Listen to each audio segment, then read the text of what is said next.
오늘 주시는 하나님 말씀 사사기 8장 1절에서 3절까지 봉독해 드리겠습니다. 에브라임 사람들이 기드온에게 이르되 내가 미디안과 싸우러 갈 때에 우리를 부르지 아니하였으니 우리를 이같이 대접함은 어찌미뇨 하고 크게 다투는지라. 기드온이 그들에게 이르되 나의 이제 행한 일이 너희의 한 것에 비교되겠느냐. 에브라임의 끈물 포도가 아비에셀의 만물 포도보다 낫지 아니하냐. 하나님이 미디안 방백 오렙과 스앱을 너희 손에 붙이셨으니 나의 한 일이 어찌 능히 너희 한 것에 비교되겠느냐. 기드온이 이 말을 하매 그들의 노가 풀리니라. 아멘. 한 주간 동안도 건강하셨습니까? 이제 계절이 바뀌어서요. 이른 꽃들은 벌써 활짝 피고 있습니다. 파릇파릇 새싹이 돋아나고 농촌에서는 이제 농산일을 벌써 시작을 하고 있는 이 좋은 계절에 우리의 믿음도 새롭게 되는, 그리고 또 꽃이 피는 그러한 좋은 계절이 되었으면 좋겠고요. 우리가 계획한 일들이 이제 따뜻한 봄과 함께 새롭게 시도도 하고 도전도 해서 우리의 기도 생활이나 영적인 생활에 더욱더 한 단계 업그레이드 되는 그러한 계절이 되시기를 바랍니다. 오늘이 2022년 4월 3일입니다. 지금으로부터 43년 전인 1979년 4월 3일은 제가 국가의 부름을 받고 군대에 입대한 날입니다. 하루 전인 2일날, 그러니까 어제가 되겠지요. 부모님들과 같이 점심 식사하고 오후에 이제 작별 인사를 드린 후에 홍성으로 갔습니다. 그때는 지금은 모르겠습니다만은 그때는 집결지가 홍성의 무슨 초등학교였어요. 그래서 거기에서 모여가지고 다 이제 인원 파악을 하고 수백 명의 저와 비슷한 또래의 청년들이 머리 빡빡 깎고 그리고는 모여서 인원 파악을 하고 홍성역에서 기차를 탔습니다. 그리고는 몇 시간을 달려가는데 그 기차를 타고 이동하는 그 과정 속에서도 그 기관병들이죠. 그 조교들이 군기를 잡고 겁을 주고 했던 기억이 아직도 생생합니다. 그렇게 이제 홍성을 출발해서 서울역을 거쳐서 청량리를 통과해서 이제 경춘선, 강원도 춘천으로 가는 철길로 접어들어서 한참을 달려 강원도 춘천에 도착했고요.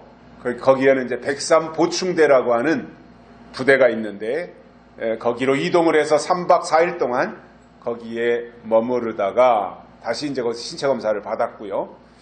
그리고 이제 부대별로 나뉘어져서 100명씩, 아마 그때 6개인가 7개로 나뉘어서 제가 속해 있는 한 100여 명은 홍천에 있는 11사단 훈련소로 이동을 해가지고 8주 훈련을 마치고 11사단 수색대에 차출이 되어서 33개월 동안의 군대 생활을 시작한 날이 바로 4월 3일 오늘입니다. 그때는 힘들었고 또 고참들이 군기도 많이 잡았고 구타도 있고 훈련도 굉장히 강도가 높았던 그러한 시기였기 때문에 고달프게 생활을 했었는데 돌이켜보니 20대 초반에 혈기왕성했던 그 나이에 국가의 부름을 받고 헌신했던 그 기간이 굉장한 추억이었고 육체적으로는 힘들었지만 그러나 그 속에서 또 터득하고 얻은 것들도 많이 있고 배운 것들도 있고 어떻게 살아가야 되는지에 대한 그러한 생각도 많이 하면서 사실상 군대 생활, 남자들이 군대 생활하는 그 시점에 육체가 성장하는 것을 이제 다 멈추고 그때부터는 가치관이 형성이 되고 생각이 크고 그리고 어른이 되는 과정이 남자들이 군대 생활을 하는 그 과정 속에서 형성이 되는 것입니다. 동물이고 식물이고 사람이고 생명을 가진 모든 것들은 태어나는 순간부터 성장을 시작합니다. 어린아이가 엄마 뱃속에서 응애 하고 태어나면 그 순간부터 크기 시작하는데 평생 동안 80세까지 산다고 할 때 평생 동안 제일 많이 크는 기간이 엄마 뱃속에서 태어나서부터 첫 돌이 되기까지 1년 동안 약 60cm를 크고 있습니다. 그러니까 일생을 놓고 볼 때 가장 왕성하고 가장 빨리 크고 가장 많이 크는 기간이 태어나서 1년 동안 사람이고 동물이고 다 똑같다 그러죠. 그렇게 이제 자라나고요. 그래서 빨리 이제 적응을 해야 되기 때문에 하나님이 창조하시면서 그렇게 이제 입력을 해 놓으셨던 것 같고요. 이렇게 하루가 다르게 쑥쑥 크다가 이제 한 돌이 지나고 하면 그때부터는 그렇게 급속도로 막 1년에 60cm씩 크던 그것은 이제 줄어들어서 속도가 줄어서 1년에 이제 몇 cm씩 조금씩 자라나는 것이 이제 대부분의 사람들의 형태입니다. 그러다가 이제 사춘기쯤 되면 그때 또 한번 쭉 크는 기간이 있습니다. 1년에 누구는 10cm 컸다, 누구는 15cm 컸다 이러면서 그 사춘기를 지나가는 무렵에서 또 한번 쭉 아주 고무줄 눌리듯이 그렇게 키가 크는 기간이 있고요. 그럴 때는 지나가는 사람들이 보면서 야 너는 매일 크는 것 같다 이렇게 말할 정도로 무럭무럭 자라나고 저의 경우는 아마도 한 22살 때까지 조금씩 자라났던 것 같습니다. 제가 고등학교 졸업할 때 키가 178에서 9 이 정도 됐던 것 같은데 군대 제대하고 보니까 181cm였거든요. 지금 181cm인데 조금씩 나중에는 약간씩 자라나고 또 그만큼 가리지 않고 잘 먹었던 결과로 키도 이렇게 쑥쑥 컸다고 생각을 합니다. 그러나 마냥 큰다면 그것은 이제 질병이 될 거고요. 어느 정도 자라다가는 멈추잖아요. 참 신기한 거예요. 하나님 유전자를 그렇게 만들어 놓으셨는데 키도 어느 정도 자라다가는 거기서 멈춰요. 사람의 이빨도 어느 정도 자라고는 거기서 멈추니까 괜찮지 이빨이 쥐처럼 다람쥐나 이런 것처럼 계속 자란다면 사람도 나무 막대기 하나 입에다 물고 늘 갉아먹으면서 다녀야 되지 않겠습니까? 그런데 요만큼 자라고는 멈추도록 하나님이 유전자를 그렇게 입력을 해 놓으셨던 거예요. 키도 그만큼 자라고는 더 이상 자라지 않도록 해 놓으셨는데 이렇게 이제 성장기가 지나고 나면 그때부터는 키는 안 자라지만 사람들과의 관계와 역할이 커지고 책임감이 증가하며 영향력이 커지고 확대되게 되어 있습니다. 그러니까 신체가 자라날 때가 있는가 하면 영향력이라든가 이러한 그의 책임감이라든가 이런 것들이 자라나는 기간이 또 있더라는 거예요. 그래서 육체가 자라나야 될 때 자라지 않으면 병이 든 것처럼 관계나 역할이나 영향력이 커지지 않고 대인관계도 대단히 미숙한 상태로 있다면 그것은 병이 들었다고 하는 상징이 되고 증거가 되고 말 것입니다. 오늘은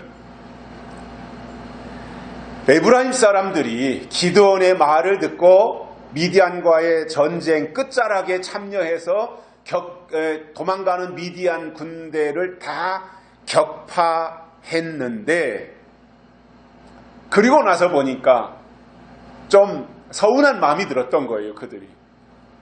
그래서 기드온에게 한 말이 무엇이었는지 오늘 본문을 통해서 세 가지를 깨닫고 은혜를 받겠습니다. 첫째로는 왜 우리를 부르지 아니하였느냐 이렇게 말했어요.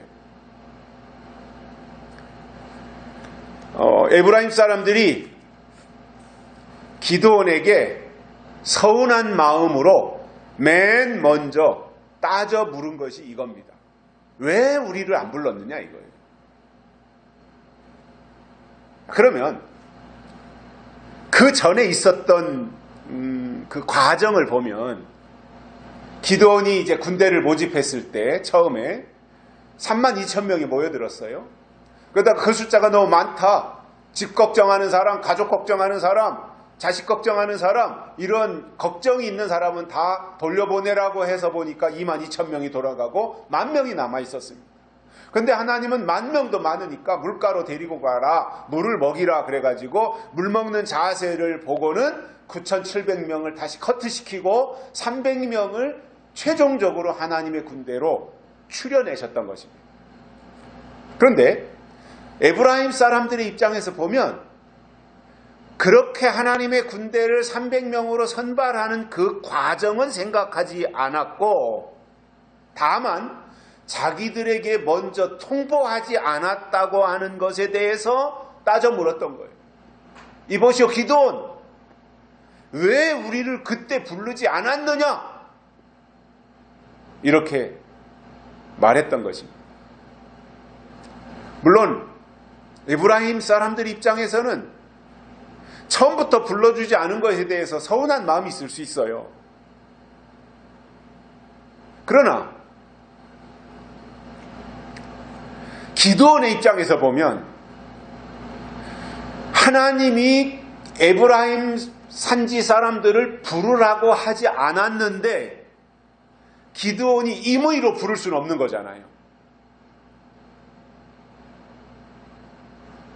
모든 것은요, 다 쓰임새가 있고 용도가 있는데 하나님이 가지고 계신 원래의 계획 속에는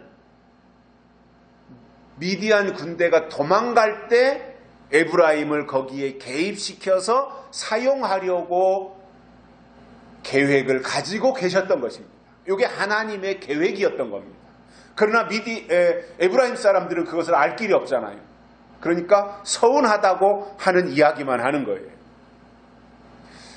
자, 중요한 것은 물론 우리 각자의 입장에서는 내가 쓰임받느냐 쓰임받지 않느냐, 처음부터 쓰임받느냐 끝에서 쓰임받느냐, 이런 것이 얘기거리가 될 수 있어요. 우리 각자 개인의 입장에서는. 그러나 중요한 것은 이거예요. 하나님의 뜻이 중요한 거예요. 하나님의 계획이 중요한 거예요. 그래서 하나님이 우리를 시작할 때 쓰시든지 아니면 끝날 때 쓰시든지 그분의 의도대로 쓰임 받은 것 자체가 감사할 일이다, 그 말이에요. 그런데 지금 에브라임 사람들은 하나님이 쓰신 것에 대한 감사보다는 처음부터 부르지 않은 것에 대한 서운함을 말하고 있는 겁니다. 출애굽기에 보면 하나님의 부르심을 받은 모세가 하나님 편이 되어서 바로 왕을 굴복시킵니다. 10가지 재앙을 통해서 항복했어요. 손들고 바로가. 그리고는 430년 동안이나 애굽에서 종살이 하던 히브리 민족을 구출해낸 겁니다. 그러면 처음에 애굽으로 들어가서 고센 땅에 거할 때는 요셉이 창고를 예비해서 양식을, 곡식을 준비해가지고 그 야곱의 가족들이 집단으로 가족 이주를 해서 가나안 땅에서 애굽 땅으로 들어가서 살 때는 환영을 받았어요. 아, 이거 히브리 민족이야, 히브리 민족이야. 히브리 민족이 곡식을 준비해서 우리가 이렇게 배불리 먹고 흉년을 이겼어. 그러면서 가는 데마다 찬사를 보냈던 사람들이었습니다. 그러나 시간이 지나고 또 요셉이 죽고 애굽의 바로 왕이 죽고 왕이 바뀌고 하는 과정 속에서 그러한 요셉의 가족들에 대한 감사의 조건은 다 없어져 버렸고, 이제 그들을 데려다가 노예로 삼았던 것이 히브리 민족의 슬픈 역사였던 것입니다. 그 가운데서 히브리 민족 속에는 뼛속까지 가지고 있는 생각이 뭐겠어요? 우리는 하나님의 민족이다. 우리는 선민이다. 하나님이 우리를 언젠가는 이 노예 생활에서 해방시킬 것이다. 라는 기대감을 가지고 있었을 거 아니겠어요? 그런데 어떤 계기가 없는 거죠. 그러니까 하루하루 그냥 노예로서 힘들게 살아가는 생활을 했던 것입니다. 그러다가 어느 날 모세가 등장해서 그들을 다 구출해냅니다. 그러면 히브리 민족들 생각 속에 아니 왜 우리를 이제야 구해내느냐고 이렇게 말할 수 있거든요. 아니 40년도 아니고 4년도 아니고 이게 430년 동안이나 힘들게 고대 노역을 하면서 이렇게 살아왔던 날들이 얼마나 긴 세월이었는데, 아니 이왕이면 조금이라도 더 빨리 구출하지 왜 이제야 우리를 구해냈느냐고 이렇게 충분히 말할 수 있는 상황이었다는 것입니다. 그러나 하나님의 시간에서 보면, 하나님의 측면에서 보면 그때가 바로 하나님의 때였던 것입니다. 430년이 지나고 나서 모세를 보내서 그들을 출애굽시켰던 그때가 하나님의 시간이었던 것입니다. 그리고 하나님의 계획이 그때야 작동되었던 것입니다.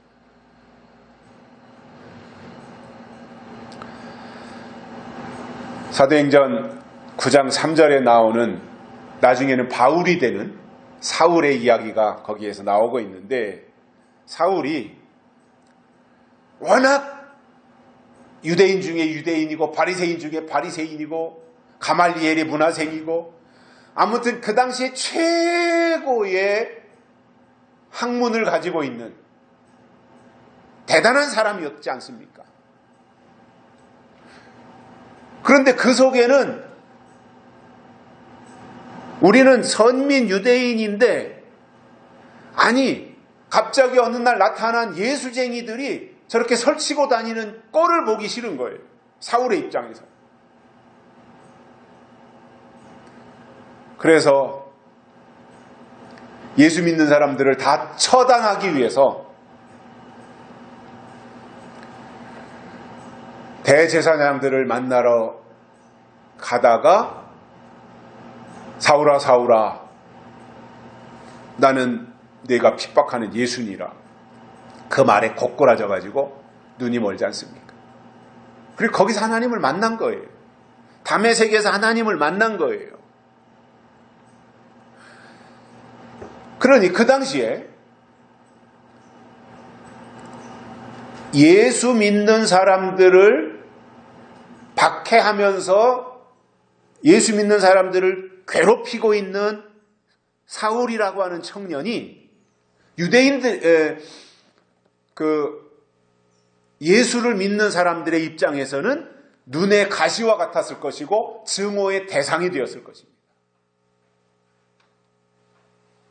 그런데 다메섹에서 사울이 예수님을 만난 이후에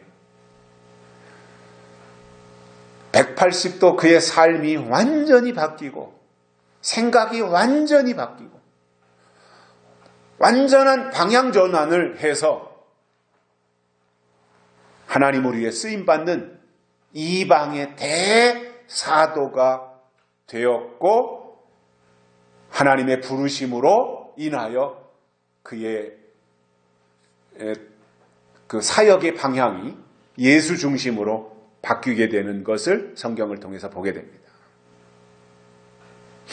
그래서 하나님이 부르시는 그때가 가장 적당한 때라는 거예요. 왜 나를 지금 불렀느냐? 그거는 내 얘기고 하나님 입장에서는 그때가 가장 적기였다는 거예요. 부르심이라는 것이 그렇습니다. 부르신 분이 왜 불렀느냐, 이게 중요한 거예요. 그리고 부르신 분의 뜻과 목적이 중요하지, 부름을 받은 자는 부르신 분의 뜻대로 하면 된다는 거예요. 그리고 그렇게 하나님이 쓰셨으면 된 거지, 왜 이제 불렀느냐, 왜 늦게 불렀느냐, 이거는 투정에 불과하다는 거예요. 우리가 신앙생활을 하고 있지만 어떤 때 보면 하나님이 나를 부르셨다라고 말은 하면서 부르신 분의 뜻에는, 그분의 의도에 대해서는 전혀 관심이 없고 내 마음대로 하려고 할 때가 많이 있습니다. 우리가 하나님을 믿는다고 하면서 조심할 부분이 이 부분인데, 하나님을 끌어다가 내 시간에다가 맞추려고 할 것이 아니라 나를 비워서 자꾸 하나님의 시간에다가 나를 갖다 맞춰야 된다는 거예요. 그런데 대부분이 기도하는 것을 들어보면 자기가 주인이에요. 자기가. 그리고 하나님을 부려먹으려고 하는 거예요. 이렇게 해주고 저렇게 해주고 이래야 되고 저래야 되고 이러면서 하나님을 부려먹는 주인의 위치에 자기 자신이 서 있는 경우도 있더라는 것입니다. 그러나 예수님의 비유에서도 알 수 있듯이 하나님의 부르심이라고 하는 것은 오전 9시에 불렀든 12시에 불렀든 오후 3시에 불렀든 5시에 불렀든 그것은 부르신 분의 마음이라는 거예요. 그래서 일찍 온 자나 늦게 온 자나 똑같이 품삯을 줬어요. 그것에 대해서 일찍 온 사람들은 이의를 제기했어요. 아니 5시에 와서 1시간 일하고 퇴근하는데 거기에다가 10만 원 일당을 줬으면 아침 9시부터 와서 하루 종일 죽도록 고생한 우리는 20만 원을 줘야 되지 않느냐. 그런데 왜 똑같이 10만 원을 주느냐. 불공평하지 않느냐. 이렇게 얘기를 따져 물었을 때 예수님은 그건 내 마음이라는 거예요. 하나님의 마음이라는 거예요.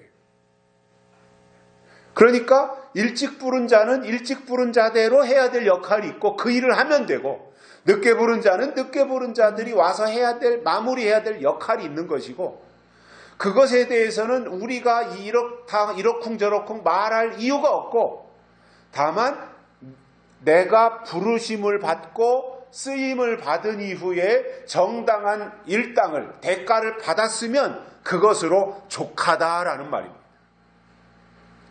다시 말하면 이 말이 뭐냐면은 사람의 기준과 하나님의 기준은 다르다라는 말이에요. 자꾸 내 기준으로 보려고 하지 말고 하나님의 기준으로 보려고 해야 된다라는 것입니다. 두 번째로는 우리를 이같이 대접함이 어찌미냐고 다툼이 일어났습니다. 에브라임과 기드온 사이에서. 그런데 이것은 감정적인 싸움을 하거나 대립을 하고 있는 것은 아닙니다. 다만 처음부터 불러주지 않은 것에 대한 서운함이 에브라임 사람들의 생각에 저 밑바탕에 깔려 있었던 거예요.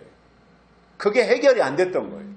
아니 우리는 기드온에 대해서 특별하게 생각했고 기드온이 하는 모든 일에 대해서 우리는 다 동의하고 기대하고 있는데, 아니 기드온은 우리들에 대한 생각이 처음부터 없다가 끝에 가서 그냥 우리를 이용해 먹은 거 아니야? 이런 정도의 생각을 가지고 있었다는 거지요. 그러니까 서운한 마음이 들었던 거예요.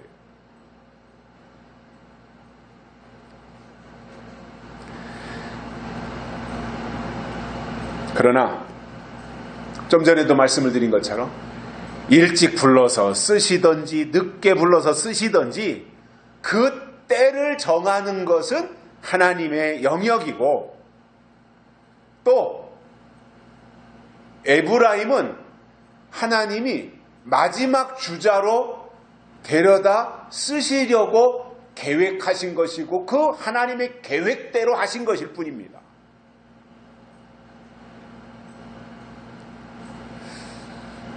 하나님이 호렙산에서 모세를 부르셨을 때 모세의 나이가 80살이었습니다.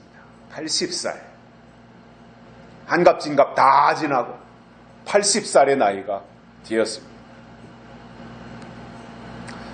짐작컨대는 모세가 애굽에 있던 어느 날 애굽의 병사들이 히브리 민족을 막 지나칠 정도로 괴롭히고 학대하는 모습을 보고는 모세가 분노가 일어난 거예요. 그리고는 쫓아가서 그냥 확 김에 한 방 쳤는데 애굽의 병사가 뻗어버린 겁니다. 죽었습니다. 그러니까 화들짝 놀라가지고 모세가 도망간 곳이 미디안 광야였습니다. 그때 모세의 나이가 40살이었습니다.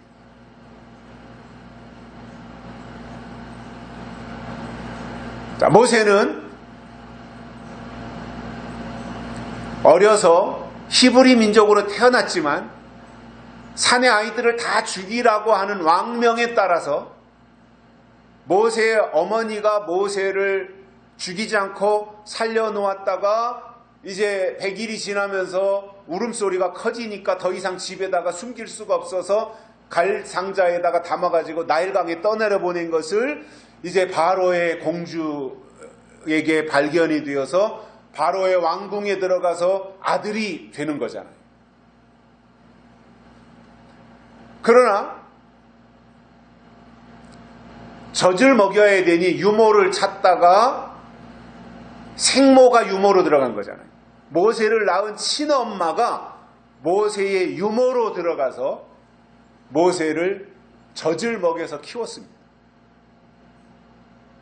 그러니 얼마나 애지중지했겠어요. 그냥 유모와는 다르죠. 친엄마가 유모로 들어가서 젖을 먹이고 있으니 얼마나 애절했겠으며, 또 모세가 조금 커서 이제 걸음마를 한다든가 이렇게 활동을 시작할 때쯤 되면서부터는 히브리 민족들이 가지고 있었던 여호와 신앙이 있지 않습니까? 그것을 모세에게 그때마다 주입했을 거예요. 모세야, 너는 이런 사람이다. 너는 히브리 민족이다. 너는 이러한 일을 해야 된다. 너는 하나님의 백성으로 살아야 된다. 너는 하나님의 백성을 이끌어야 된다. 이러한 이야기를 듣고 자란 터에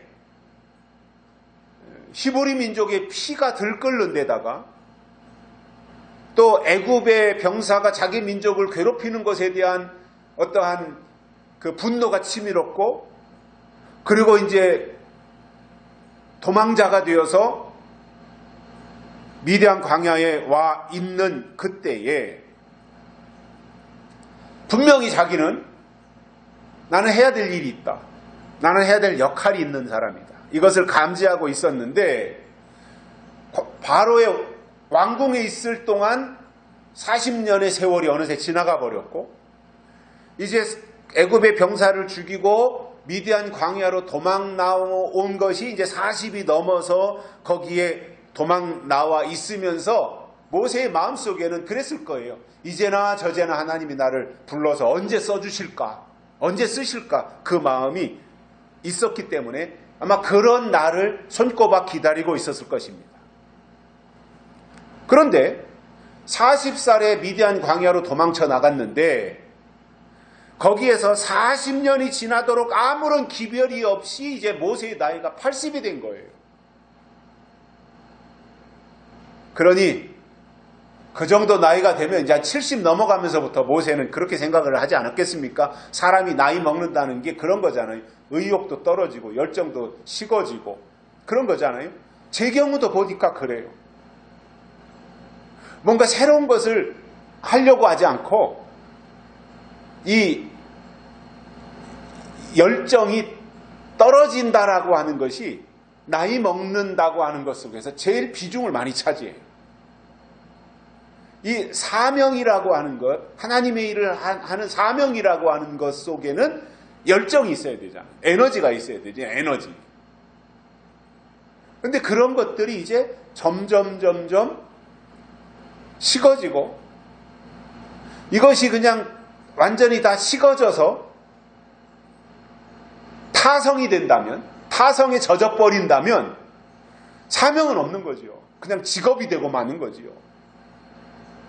그게 이제 제일 두려운 거지요. 그렇게 되는 것이. 하나님 앞에서는. 그래서 뭔가 늘 새로운 것에 대한 시도, 새로운 것에 대한 도전, 그리고 무언가에 대한 어떤 열정, 그리고 소망, 이런 마음들이 늘 이 솟구쳐야 되거든요. 근데 20대 후반, 30대 초반에는 그런 게 있어요. 막 열정이 있고 말이죠. 열기가 있고 열의도 있고 겁날 것도 없고 뭐든지 하면 다 될 것 같은 그러한 에너지가 있는데 나이가 먹으면서 이게 점점 그게 수치가 떨어지는 거죠. 모세도 똑같지 않겠습니까? 그러니 이제 스스로 처음에는 애굽을 도망쳐서 미디안 광야로 가서 40년을 있는데 도망쳐왔던 처음에 1년, 2년, 3년, 4년, 5년 이 기간 동안 지나는 동안에는 아이고 그래도 뭔가 하나님이 나에게 새로운 것들을 주시고 내가 어떤 역할을 하도록 하시지 않겠는가 이러한 기대감 속에서 살았을 텐데 그것이 10년이 지나고 20년이 지나고 30년이 지나고 이제 70이 넘어서 80을 향해 가면서부터는 나는 아니었구나. 나는 애당초부터 하나님의 계획 속에 없는 사람이었구나. 이렇게 스스로 포기 단계로 가지 않았겠냐 그거예요. 사람이 나이 먹는다는 게 그런 거예요. 그리고는 모세의 나이가 80이 되었을 어느 날 하나님이 호렙산 떨기나무 불꽃 가운데 나타나셔서 모세야 너 선 땅은 거룩한 땅이니 내 발에서 신을 벗으라 이렇게 하시면서 새로운 사명이 그에게 주어지는 거예요. 그런데 이미 모세는 포기했고 이미 에너지도 상실되었고 이미 열정도 없어졌고 그런 가운데서 모세야 하고 하나님이 부르셨을 때 모세의 마음이 어땠을 것 같습니까? 아이고 하나님 환영합니다. 언제든지 나 그동안 스탠바이 하고 있었습니다. 이제 때가 왔군요. 모세가 이랬을까요? 아마도 모세의 마음속에는 야속함이 있었을 거예요. 좀 더 젊었을 때, 좀 더 건강하고 왕성하게 일할 수 있을 때 부르실 것이지 80대 노구의 몸을 왜 이제서야 하나님 부르시냐 그 원망이 있었을 거예요. 그것이 출애굽기에 충분히 나타나고 있어요. 하나님, 내가 좀 더 젊었을 때 하나님의 일을 하겠다고 대기하고 있을 때는 철저하게 외면하시다가 왜 이제야 부르십니까? 하나님, 너무 늦었습니다. 내 나이 80입니다. 이러지 않았겠어요? 모세가 120세를 사는데 그의 생애는 처음 애굽에서의 40년, 그리고 미디안 광야로 도망가서 양을 돌보면서 개인 광야 40년, 이거는 하나님이 모세를 길들이기 위한 개인 광야 40년이었고요. 그리고 나서 히브리 민족을 이끌고 나와서 민족의 광야 40년으로 모세의 일대기 120년은 40년, 40년, 40년 이렇게 구분이 됩니다. 모세의 입장에서 볼 때 의욕도 있고 자신감도 넘칠 때는 아무런 반응도 안 하시다가 이제야 늙은 나에게 내 백성을 구원하라고 부르셨으니 나는 그거 못합니다. 싫습니다. 안 합니다. 출애굽기 서두에 5번이나 하나님의 부르심에 모세가 불응합니다. 내가 한다고 할 때 시키지 왜 지금 시키냐 이거예요. 모세의 입장에서는 충분히 그렇게 말할 수 있어요. 이유가 타당한 거예요.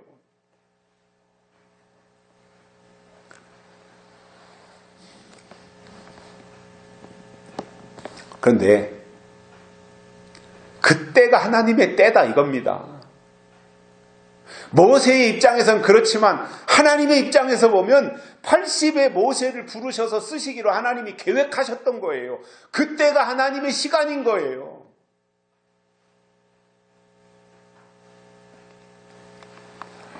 예수님이 이 땅에 초림하시고 나서 시대가 바뀌어서 율법 시대는 끝나고 이제 은혜 시대가 시작이 되었습니다. 그 무렵에 바리새인들을 보면 구약 성경을 줄줄줄 꿰고 있고 또 절기와 안식일을 지키는 것을 생명으로 여겼는데 바리새인들 유대인들의 문제가 뭐였냐면 때와 법이 바뀌는 것을 알지 못했다는 겁니다. 구약 성경은 잘 알았고 율법은 잘 지켰는데 하나님의 때와 법이 바뀌는 것을 알지 못했던 거예요. 여러분, 우리가 성경을 보면서 이렇게 방향을 정하고 가야 됩니다. 절기를 지키는 것보다 더 중요한 것은 하나님의 때를 아는 것입니다. 그런데 바리새인들은 때에는 관심이 없고 절기만을 지켰어요. 예수님이 오셨는데도 그렇게 했단 말입니다.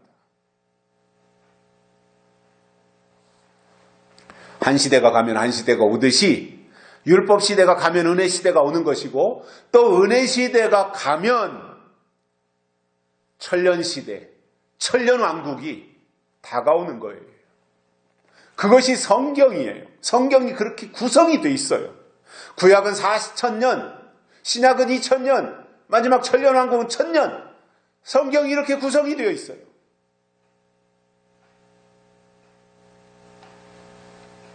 그래서 하나님의 때를 잘 분별하는 것이 영적인 사람입니다. 이상하게 입으로 뭐 방언을 하고 뭐 이상한 말을 하고 이게 영적인 것이 아니라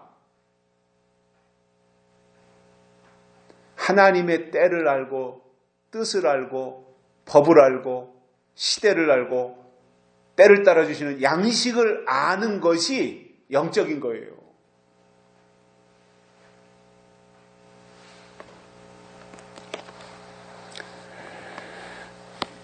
사람도 보면 구약 시대에 쓰셨던 종들이 있었고 또 은혜 시대에 쓰신 사명자들이 있었습니다.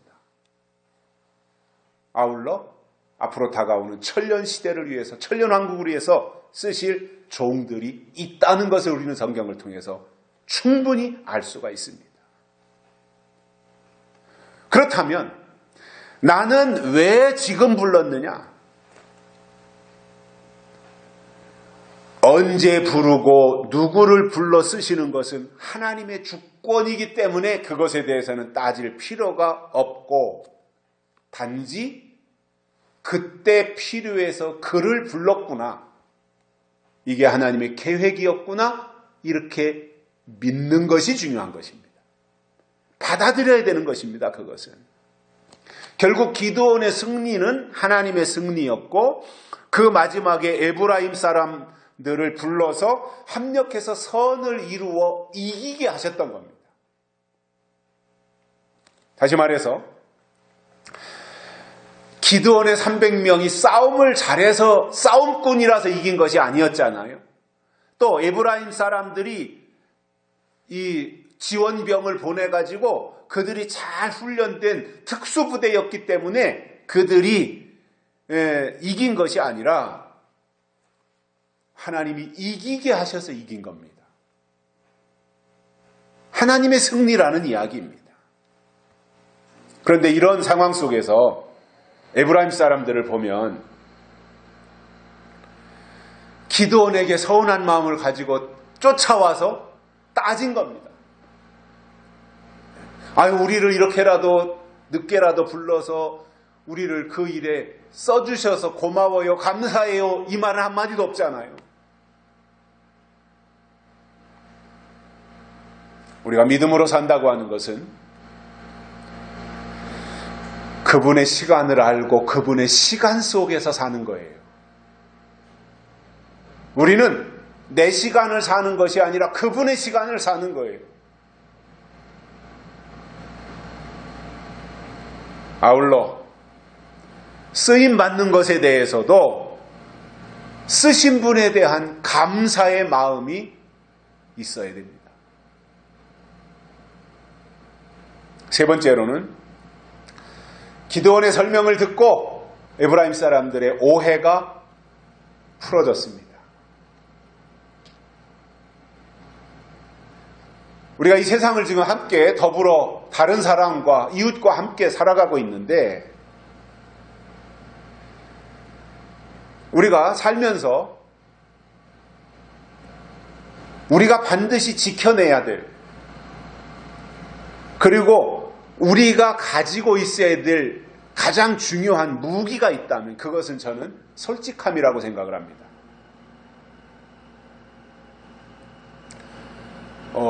그때 그 순간 위기를 모면하려고 거짓말을 한다든가 이것보다는 솔직함이라고 저는 생각을 해요. 우리나라 정치인들을 보면 국민들을 상대로 거짓말을 하는 경우가 종종 있습니다. 그런데 우파 성향의 정치인들보다는 좌파 성향의 정치인들이 거짓말을 더 잘합니다. 구조가 그렇습니다. 그리고 민주주의 국가보다는 공산주의 국가가 거짓말을 훨씬 잘합니다. 세계에서 거짓말을 제일 잘하는 나라가 중국이고 북한이고 러시아이고 그렇습니다. 공산주의 국가는 그렇습니다. 독재 사회이기 때문에 거짓말을 통해서 국민들을 이렇게 추스리기도 하고 달래놓는 정책을 펼치는 국가들입니다. 그런데 이런 것들이 거짓말을 한다고 하는 것이 비단 정치인들의 문제로 끝난다면, 원래 정치인들은 저렇게 적당히 거짓말하는 사람들이야, 이렇게 그냥 쉽게 결론을 내리겠지만, 문제는 교회 안에서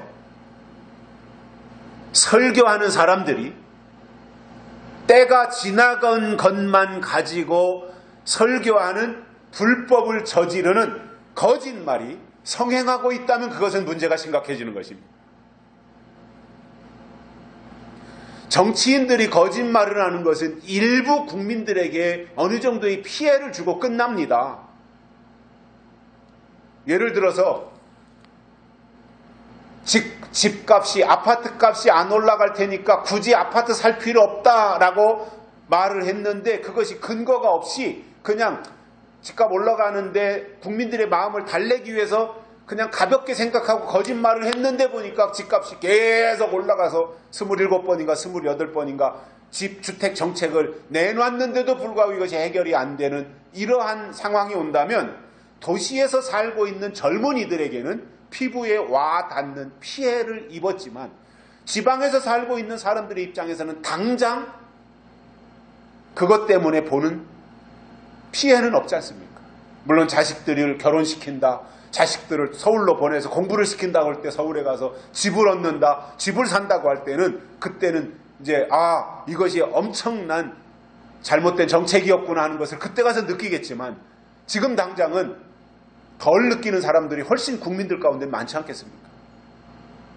그러니까 정치인들의 거짓말이 때로는 약간의 사람들에게 피해를 주겠지만, 그러나 설교자들이 성경을 잘못 해석한다든가 때가 지난 것을 마치 진리인 것처럼 설교하면 그것은 영혼의 엄청난 피해를 주게 됩니다.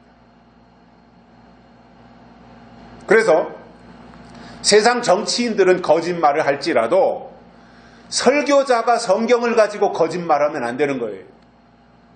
모르는 것은 그냥 모르는 대로 두고 가다가 어느 순간에 또 깨닫게 돼서 때가 되면 열어주시면 그때 가서 깨닫는 것으로 생각을 해야지, 고의적으로 자기 유리하게 하기 위해서 시한부 종말론자들처럼 거짓을 왜곡해서 사람들에게 가르친다면 다 망하는 겁니다.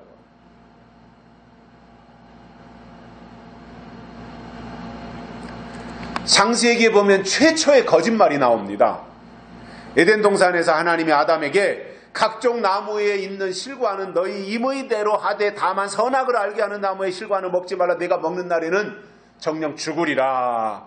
이렇게 말씀을 하셨습니다. 먹지 말라. 먹으면 죽는다. 죽으니까 먹지 마. 그 말을 하신 거예요.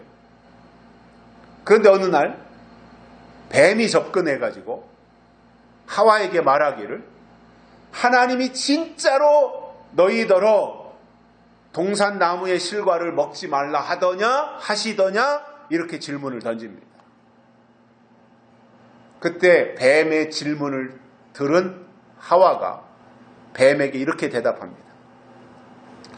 동산 나무의 실과를 우리가 먹을 수 있으나 동산 중앙에 있는 나무의 실과는 먹지도 말고 만지지도 말라. 너희가 죽을까 하노라. 하나님이 이렇게 말씀하셨습니다. 하와가 대답한 거예요. 그런데 하와의 이 말에는 문제가 있습니다. 하나님은 먹지 말아라, 정녕 죽으리라 그랬어요. 하와는 뱀에게 먹지도 말고 만지지도 말라고 덧붙였어요. 만지지도 말라는 말은 하나님이 안 하셨어요. 그런데 하와는 지금 뱀에게 그렇게 말하는 거예요. 그랬더니 뱀이 하는 말이, 아니다. 너희가 결코 죽지 않아. 저 나무의 열매를 먹어도 너희가 죽지 않는다. 너희가 저것을 먹으면 오히려 너희가 눈이 밝아지고 하나님처럼 될 것이다. 그래서 선악을 분별할 수 있게 된다. 이렇게 말한 거예요.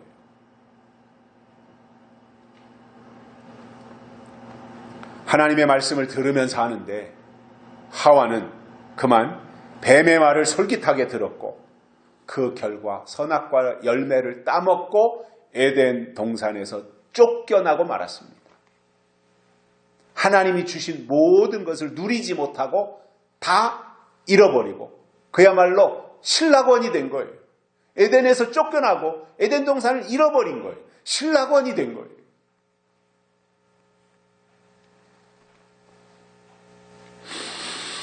에덴 동산에서 하와에게 접근해서 속삭인 뱀은 먹어라. 이거 먹어도 너는 죽지 않는다. 이렇게 말했을 때 그것은 육신이 죽지 않는다는 의미로 말한 것입니다. 뱀의 관심은 육신에 있습니다.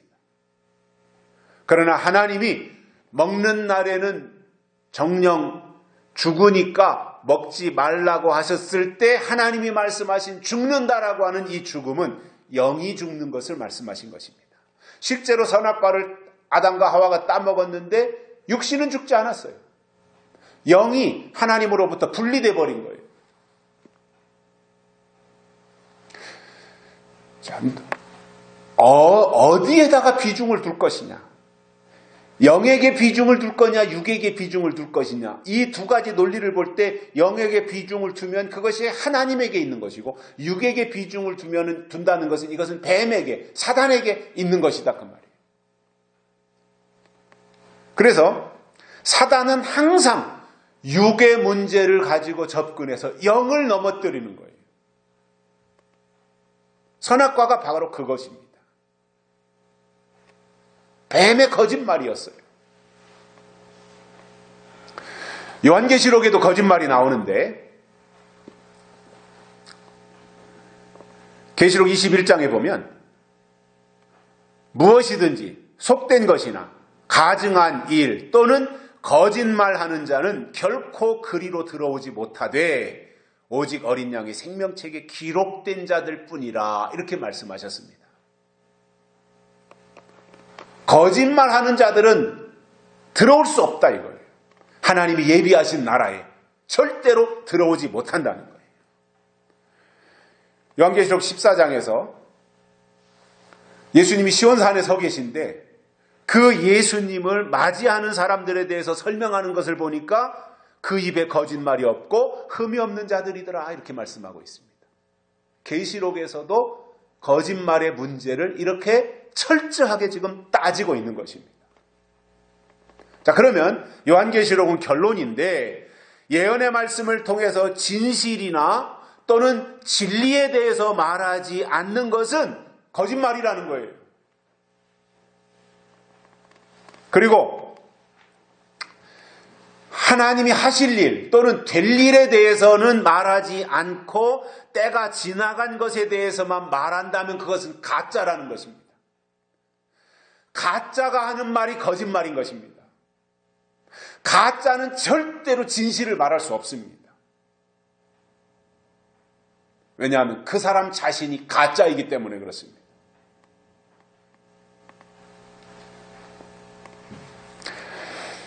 우리가 신앙생활을 하고 있는데 신앙 자체가 뭐냐면 진리에 접근하는 거예요. 그러기 위해서 진실해야 되고 솔직함이 있어야 되는 거예요.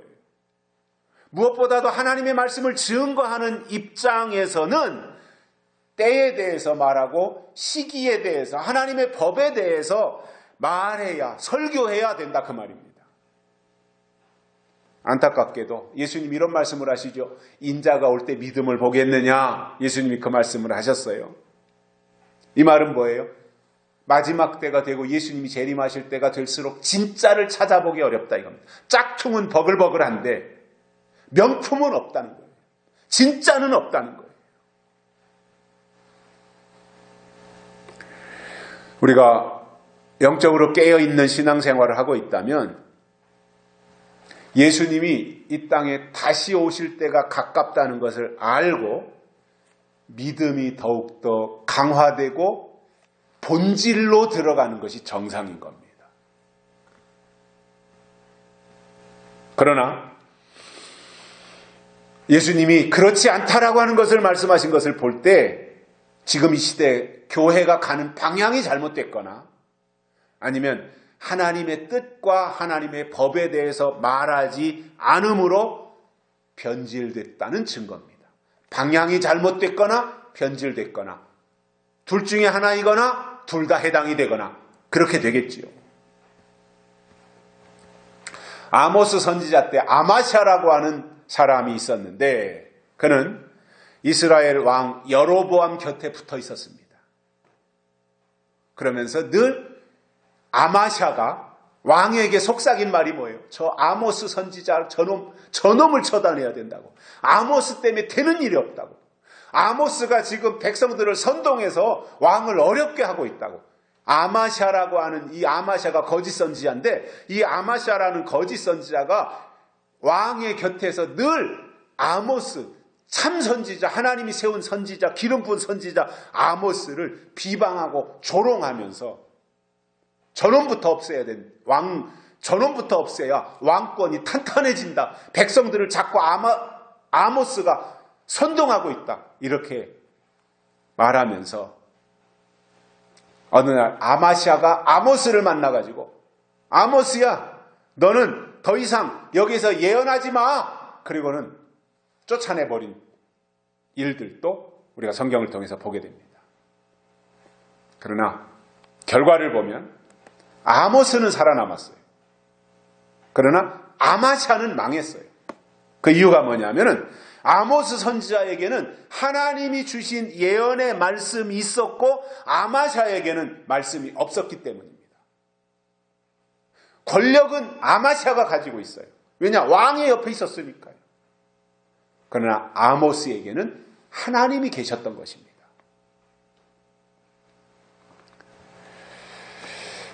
중요한 것은 내 소속이 어디냐예요. 그리고 현재 내가 지금 누구와 함께 있느냐예요. 나의 소속 그리고 내가 누구와 함께 하고 있느냐. 이게 중요한 거예요. 기드온이 에브라임 사람들의 말을 듣고는 그들 입장에서 솔직하게 해명했어요. 숨김없이 기드온은 솔직하게 내가 한 일보다 너희들이 한 일이 훨씬 더 컸다. 이렇게 기드온이 인정을 했습니다. 저는 기드온을 보면서 매우 현명했구나. 기드온이라는 사람이 대단히 현명하고 지혜로운 사람이었다 하는 것을 발견을 했습니다. 만약에 기드온이 에브라임 사람들이 저렇게 막 투정하고 말이죠, 대들고 하는 그 상황에서 기드온이 이보시오, 아무 때고 불러서 쓰임 받았으면 고마워할 일이지 왜 여기 와서 따지고 난리냐고, 까불지 말라고 이렇게 막 질러댔다면 상황은 수습되지 않고 일은 굉장히 복잡해졌을 거예요. 그런데 기드온은 승리의 공을 에브라임 사람들에게 돌렸습니다. 너희 때문에 이긴 거다. 너희가 두 왕을 잡아줬기 때문에 이긴 것이다. 기드온이 그렇게 상대방에게 공을 돌려준 겁니다. 결론으로 기드온이 특별했던 것은 도움을 준 에브라임 사람들 앞에서 자기의 권위나 주장을 내세우지 않았어요.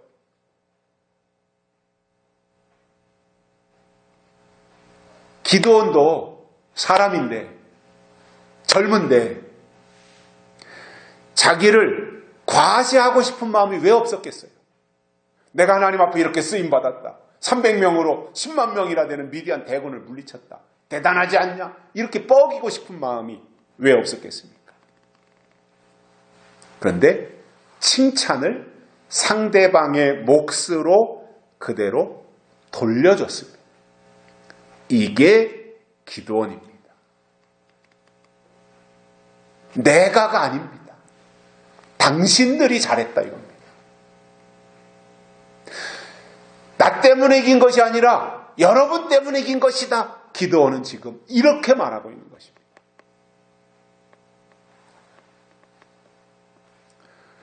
그러니 이렇게 말하는데 그 앞에서 화내고 또 따지고 승질 부릴 사람이 누가 있어요? 이러한 기드온의 태도에서 제가 또 하나 깨달은 게 있습니다. 말은 예쁘게 해야 된다 이겁니다. 말은 예쁘게 해야 됩니다. 우리 충청도 사람들이 말하는 태도를 좀 바꿔야 돼요. 충청도 사람들이 마음은 안 그런데 말은 굉장히 퉁명스럽게 나가요. 그러다 보니 오해를 받아요. 말을 예쁘게 해야 됩니다. 상대방이 들을 때 기분이 나쁘지 않도록 그렇게 기술적으로 말할 수 있는 이러한 것들을 우리가 갖춰야 됩니다. 똑같은 말이라도 그렇잖아요. 그래서 기드온이 그들의 마음을 위로하고 칭찬하는 말을 함으로 그 모든 어려워질 수 있는 상황을 수습했던 것처럼 우리도 지혜로운 입술이 되어서 우리 주변에 있는 사람들 이렇게 좀 세워주고, 그리고 하나님의 뜻을 이루는데 우리가 함께 협력해서 쓰임받게 되시기를 주의 이름으로 축복합니다. 살아계신 하나님 아버지 감사합니다. 오늘 또 우리를 불러주시고 하나님의 말씀을 듣게 해주셔서 감사를 드립니다. 에브라임 산지 사람들과 기드온의 관계 속에서 상황이 험난해질 수 있는, 험악해질 수 있는 상황 속에서도 기드온의 지혜가 돋보였고, 또 그가 양보하는 미덕을 통해서 에브라임 사람들의 공이 훨씬 더 컸다고 하는 것으로 그들의 상한 마음을 추스려주고 잠재웠던 이 모습을 보면서 우리에게도 그러한 지혜가 동원되게 하여 주시고 하나님의 뜻을 이루는데 우리가 함께 협력할 수 있는 은혜를 베풀어 주옵소서. 다시 오실 예수님의 이름으로 간절히 기도드리옵나이다. 아멘. 찬송가 447장 부르시면서 헌금 드리시겠습니다.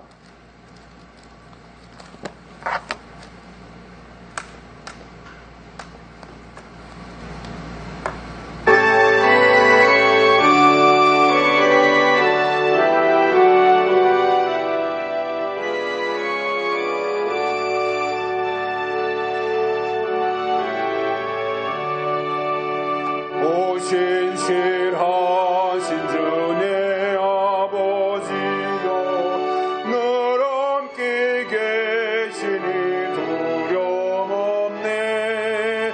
그 사랑 편찮고 날 지키시며 언제나 오늘이 안결같네. 오 신실하신 주 신실하신 주 날마다 자비를 베푸시며 일용할 모든 것 내려주시니 오 신실하신 주 나의 구 3절여 내 죄를 사하여 안위하시고 조친히 오셔서 인도하네. 오늘의 힘되고 내일의 소망 주만이 만복을 내리시네. 오 신실하신 주 오 신실하신 주 날마다 자비를 베푸시며 일용할 모든 것 내려주시니 오 신실하신 주 나의 구주. 광고 말씀드립니다. 4월 주님과 동행하는 달이고요. 지난주 말씀드린 것처럼 이렇게 읽어주시고 새벽마다 큐티해 주시고 여기에 빠졌습니다만 4월 셋째 주일이 부활주일입니다. 지금 사순절 기간을 우리가 지내고 있는데 기도로 예수님의 부활을 준비해 주시기를 바랍니다. 기도하시겠습니다.